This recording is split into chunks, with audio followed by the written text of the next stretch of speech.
Welcome to the Banker Lamp. Please enjoy the video. In this video, I will explain how to make Kimchi Jjigae. First, let's gather our essential ingredients.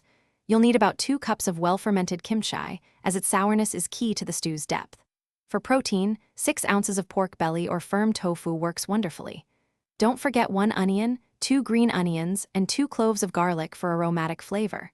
Finally, have your gochugaru, gochujang, and soy sauce ready for perfect seasoning. Now, let's get everything prepped for cooking.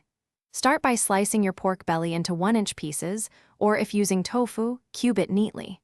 Next, chop your kimchi into bite-sized pieces, roughly 1 inch, so it's easy to eat. Mince your garlic finely and thinly slice both the onion and green onions. Finally, have about 3 cups of anchovy stock or vegetable broth ready. This will form the delicious base of our stew. It's time to cook. In a pot, sauté your pork belly or tofu with the chopped kimchi for about 5 minutes until fragrant. Then, add minced garlic, sliced onion, gochugaru, and gochujang, cooking for 2 more minutes to deepen flavors.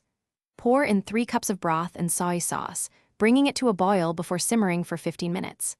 Finally, stir in the green onions and serve your delicious Kimchi Jjigae hot with rice. Your easy Kimchi Jjigae is now ready to enjoy. Serve it piping hot with a generous bowl of freshly cooked rice to soak up all that amazing broth. Remember, you can always adjust the spiciness by adding more or less gochugaru to suit your preference.